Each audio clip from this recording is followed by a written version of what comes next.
Okay, I'd like to open the Audit Committee meeting for the month of January. Do we have any public comments? None. Well, the first thing I'd like to do is we have a fellow, Russ Oliveri, who's the Assistant Auditor General, is retiring after 37 years of service. And we'd like to acknowledge all the good things he's done for us and wish him much luck.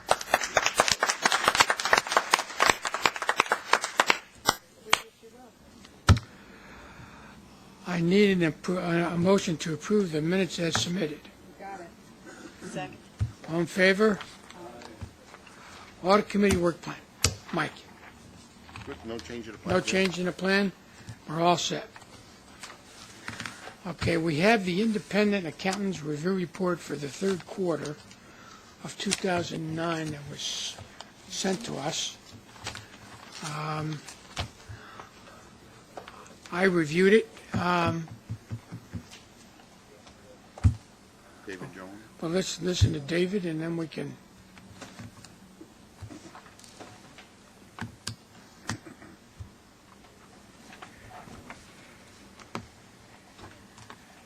Third quarter report. No, we read through it.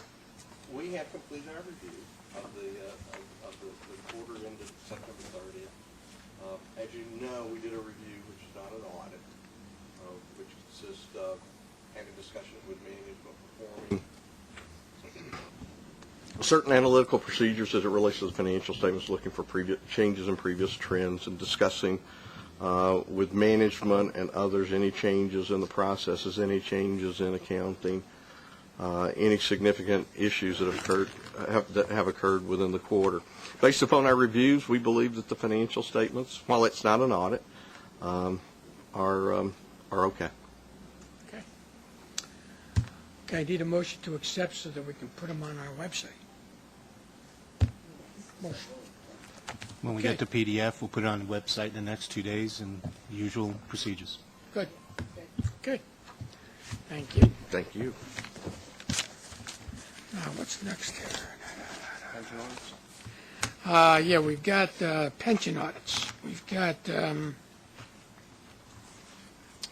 let's see, I've got 3 of them, I think.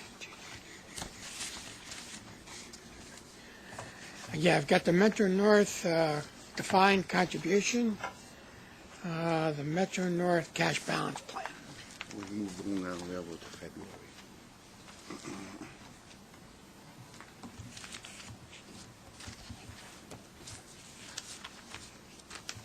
At the risk of exposing myself, I really find a lot of this extremely arcane and kind of difficult to follow. I don't know if I'm the only one, but I feel chronically lost, like a first grader in the 8th grade. So I don't know if you guys give any remedial instruction in really understanding these pension plans, but if you do, I'll sign up. We can do that for you. Thank you. That's not an issue.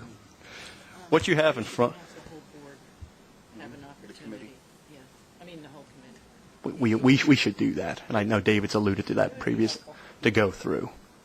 Little training session, we'll put something together, that's fine. That's terrific. You have in front of you our draft financial statements on the Metro North defined contribution plan as well as the cash balance plan, which was previously sent to you. We've also passed out on our letterhead 2 letters which are our required communications to you, the Audit Committee members. What I'd like to do now is go over those required communications to you, the Audit Committee members, and then answer any questions you might have on the 2 audits. We have performed an audit of the financial statements of the Metro North Commuter Railroad defined contribution plan and cash balance plan for the year ended December 31st, 2008, on which we plan to issue our financial statements upon your approval. Our audit was conducted in accordance with auditing standards generally accepted in the United States of America. Those standards have already been previously conveyed to you in our engagement letter dated November 17th, 2008. As part of our audit, we considered the plan's internal controls over financial reporting. However, we do not express an opinion on the internal controls as it relates to the plans. Accounting estimates are an integral part of the financial statements and are included within those financial statements that you previously received. During the year ended December 31st, 2008, we are not aware of any significant changes in those accounting estimates made by management.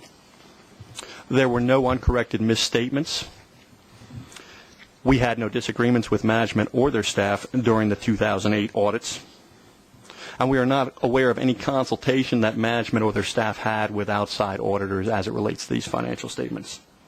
Throughout the year, we do have routine conversations, as we've previously alluded to you, with management and their staff concerning accounting treatments or policies. In our judgment, those conversations were not held in conjunction with our retention as your independent external auditors. Lastly, we did receive the full cooperation of management and their staff during our audit, and we have included as a material representation the management representation letter, which is stamped draft, attached to these letters, as we're required to receive this from management as part of our auditing standards, and that's considered a significant correspondence between us and management that you, the audit committee members, previously have not received, and therefore it's attached. At this point, I'd be happy to answer any questions you might have regarding the audit or our required communications. Does anybody have anything that they've have questions about and required in the audit reports as submitted? I know I reviewed them at Year over year, I mean, the significant decrease was in the investments, and that is due to market conditions. I mean, we disclose that. You know, it is what it is. I mean, barring that, the one plan is going away. It's dissolving just because of the transferring, and that was noted last year as well in the 07 financial statements as a footnote disclosure. So that will ultimately go away. And then the other plan, you know, it's pretty much just waiting on the market to turn around for the most part. Right. Okay. Any questions? We need a motion to accept them. Yeah, we need a motion to accept them. Motion made. Approved. Carried. Okay. Thank you. Thank you. Thank you all. Okay. Yeah. Next we have Mike Hayes, Hayes. Come up and Kevin McKenna. Kevin. We're going to be looking at draft copy of MAPSTOA pension plan.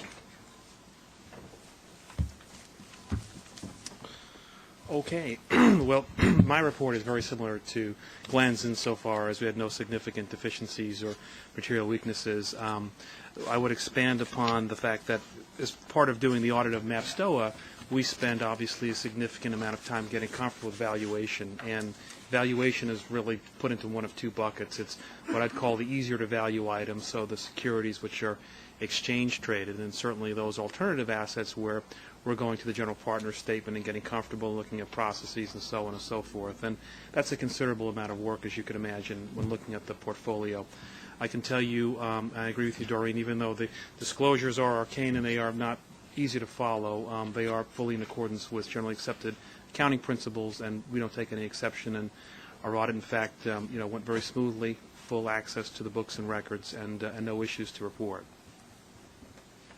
Just one question. In terms of the general percentage of items that were easy to value versus those that were a little more difficult, can you give me an approximate split? Yeah, I'd probably say, I'm just looking at the balance sheet, just to horse sense, round numbers, if you back out the receivables, about $1 billion of investments, about 70%, what I'd call easier to value versus the alternatives, which take a little bit more work because there's no general market you can go to. You've got to look at the general partners' values and then go through the procedures, and if there have been any changes, and I can report to you. Other than the 157, which the investment world has adopted, that's a mark-to-market approach from an exit value concept, though there were no issues that we encountered. Based upon the experience in 2008, were any of the asset allocations changed? Yes. Jim, when you were on the committee, we were moving away from the standard 65% equities and 35% fixed income. And in fact, where we are right now is probably about 32% equities, about 35% fixed income, and the rest pretty much in alternatives. We did adapt a new category this year called opportunistic. And essentially what it was we wound up in a fairly liquid position once the market started to come back. And there's some assets out there that were significantly undervalued, particularly bank loans, which were selling at probably 72 cents on the dollar, where the historical recovery rate is 85 cents on the dollar. So that they were selling below having the entire portfolio go bad.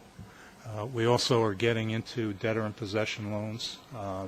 Some of the big players in there got out of it. They got themselves in trouble. AIG was big in that, and some of the smaller houses have started picking it up. The secret, I think, to both of those investments is that you're evaluating two things. You're evaluating the credit side, the worthiness of the guy, and also evaluating the collateral in the business. So that's the type of stuff. We've also gotten into private equity, although the private equity guys did not draw down last year. The deals that they anticipated didn't come through. One of the bigger things was secondaries, where you're buying companies from another private equity or from in this case, the universities became very liquid, as did we in 2008. And they were selling those things off at 75 cents on the dollar, and then the market turned and they were able to get some liquidity back into their endowments. So that's pretty much it. You remember what we tried to do when you're on the thing. We're trying to get a greater diversity, and we're trying to get as little correlation within the portfolio, within the different investments as we could. And I think that stood us pretty well this year. How we do in 2009? Well, what I should tell you first, and the financial statements really don't tell you, 2008 we lost roughly 23.5% on the fund, which was about $330 million. Through November, I don't have a December figure yet, we're up about $240 million. So we've made back a substantial chunk. Whereas 2008, we had 22 managers and one worked.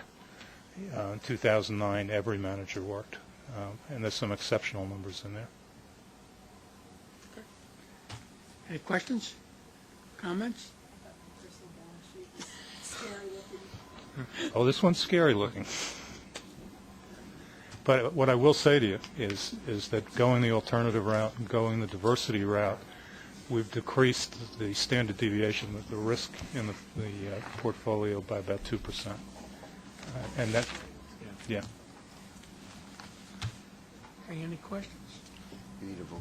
You need a motion to accept the audit as submitted. All in favor? Carry. Okay. Thank you. Thank you. Okay.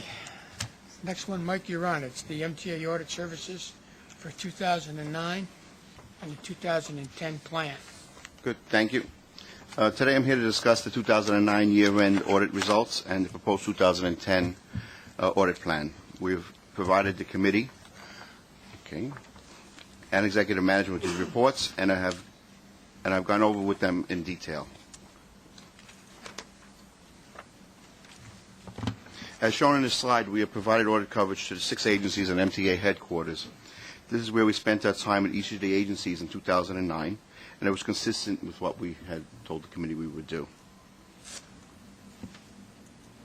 At each agency, we break down all activities into 8 business categories. As this chart illustrates how the time was spent.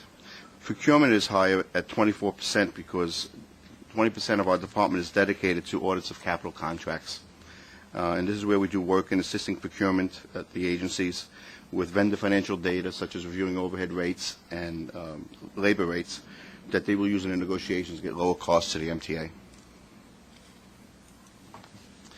This slide is a snapshot of our results in 2009. I'd like to thank my direct reports who are here today and the entire audit staff for the results. I think they are very good. We made more than 750 recommendations for improvement at the agencies, with a total dollar impact of $65 million. Our savings on the operating side resulted from identifying revenue enhancements, expense reductions such as healthcare, advertising, and contract disallowances on the operating side. And we follow up with the agencies to ensure that these savings are achieved. This number has grown in recent years, and it's because we look for money as part of our audits, quite simply. And Michael, all of this makes its way into the budget? Yes, we make sure that budget is reduced. Through our interaction with agency management, we continued our auditing of MTA revenues, investments, real estate activities, and paratransit contracts, which are in the hundreds of millions of dollars. We also perform various audits related to service delivery for bus depots, subway maintenance, and bridge and tunnel operations. We further augmented our plan in 2009 to include audits of the American Recovery and Reinvestment Act funds. The MTA will receive $1.3 billion of these funds, and they have a mandatory audit requirement, which we had to adapt our audit plan to. In addition, we performed audits of commuter railroad inventory accountability and capital project funding. We also participated in various activities at the Business Service Center, including the review of the internal controls that are being established, quality assurance, and the establishment of the chart of accounts that will be used in the new ERP financial system. Jim asked me, this is a snapshot of some of the reviews we performed. As you know, we have a whole book full of audits that we did and sent to you. Just 1 second. Sure. The amount of work that this department does is just unbelievable, so I have asked him to just go through and give us a couple of the, just so we understand that he's not lollygagging. He's really working. We're not. I had much more hair when I started at the MTA. But again, this is not all the audits we do. These are some highlights, some audits that we performed and are contained in the summary that we gave you. Not to go into specifics of each audit, what I want to emphasize here is that the audit department is capable of performing a gamut of audits that include financial compliance, operational, technology type of reviews. And these were well received by management. And I have to say I participate with the APTA and very cognizant of other agencies' audit departments, and I see the audit plans. And you'd be hard-pressed to find some of these audits on their plans. At this point, I'd like to review with the committee our 2010 audit plan. We begin our process in September, and it takes several months to complete, resulting in a comprehensive risk assessment, which is fully documented. The foundation of the audit plan was established through a formal risk assessment that is performed in accordance with the Institute of Internal Auditor Standards. The main objective of our risk assessment process was to assure ourselves that the risks to the MTA in achieving its business objectives were fully defined and understood, that our universe of auditable entities addressed those risks, and there were no gaps in audit coverage. As in past years, we also met with Deloitte & Touche, our external auditors, and input was solicited from more than 260 managers throughout the agencies to get an understanding of risk and what areas they would like us to review as well. As I said, one of our objectives was to identify risk. With that being said, it's equally important that given the MTA's current fiscal situation, that we make judgments about the costs and benefits of controlling risk. Controls are expensive, and we want to ensure that the MTA is not over-controlled. Our highest emphasis this year will be on how we can achieve savings and reduce costs for the MTA. The results of our risk assessment identified 507 audit activities at the MTA and its agencies. An auditable unit is a candidate for potential audit, which is ranked into high, moderate, and low categories. It is our goal that the auditable units are covered at least once every 5 years. The result of our risk assessment, when applied to our resources, identified 180 audits to be performed in 2010. As I said, and I cannot overemphasize this, given the MTA's current fiscal situation, we will continue to work to identify cost reduction opportunities. This will include reviewing the decisions being made to spend money to ensure it's well spent and justified in these times. In 2010, our support of the agency-wide goals included reviewing the activities of the Business Service Center as it gets closer to implementation in 2011. Several projects in 2010 have been identified and are necessary, such as reviewing the internal controls that are being established over accounts payable, payroll, employee benefits, performing quality assurance work of that of Accenture and of the integrator for the new PeopleSoft system, and formulating new policies and procedures that we follow throughout the agencies. This is a preview of how we plan to spend our time at the agencies in 2010, and these percentages have been reviewed with each agency president. MTA's percentages are higher this year because of the work with the Business Service Center. We counted under that category. This is a preview of how we plan to spend our time in the agencies in their business functions, and these percentages as well have been reviewed with each agency president. On each category, you will see a snapshot of the types of activities in our audit plan. All of our audits will emphasize cost savings. Management is looking at us to do more in this area, more now than ever. A majority of audit departments report an increase in cost containment and expense reduction audits for 2010. The challenge for internal audit and us is to swiftly identify actionable opportunities that could be applied to the MTA's budget. That said, while I understand the importance of internal controls and the governance responsibilities that an audit department has, we have to find money. We have a good track record in this area, and I hope to find more cost savings in 2010. All audits of administrative costs, medical costs, staffing levels, to name a few, will help add to the bottom line of the MTA.